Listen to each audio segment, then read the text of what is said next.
Alright guys, once again, welcome back to Manila Hype Life and welcome to our another video. Guys, may papakita lang ako nyo sa inyo. Sobrang bilis lang nitong video na to. Para sa mga naka-spoon wiper. So karamihan curious, maraming bumili, hindi alam kung paano papalitan yung blade. Yung iba, ang ginagawa, tinatanggal yung mismong blade. No? Kaso pag tinanggal nyo yung mismong blade, inilipat nyo, kikita nyo yan, bumubuka na yan. So minsan nalulose thread or something.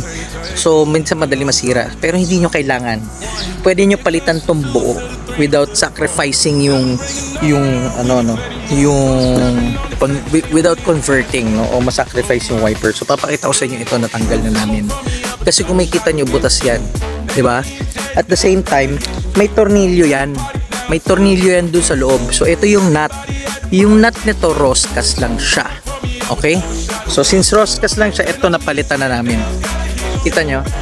So nakabit na namin siya dyan. Paano mo malalaman kung pwede yung wiper na yun doon? Simple lang.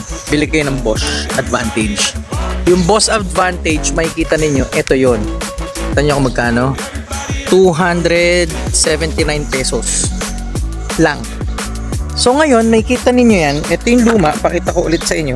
Yung luma niyan, pareho. Ito yung spoon. Butas-butas yan. Kita nyo, butas-butas yan. Diba? Diyan lang nakaipit yun.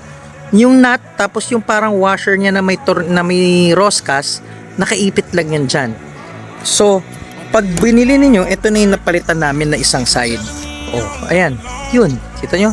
May mga butas-butas kanina. Yan yun. So, nakanut na. Diba? Diyan yun lang itotornilyo ulit yun, tapos hihigpitan nyo yung ilalim. Yung nut niya kasi sa ilalim, roscas yun eh. So, diyan yung screw. So hihigpitan nyo lang, wag masyado mahigpit, baka mabali ibabaw.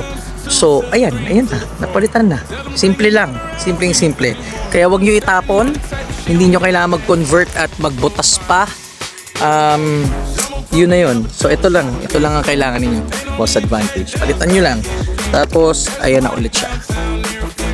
Kita nyo, good as new. Bago na yung blade, hindi ko tinanggal yung, hindi ko inopen dito.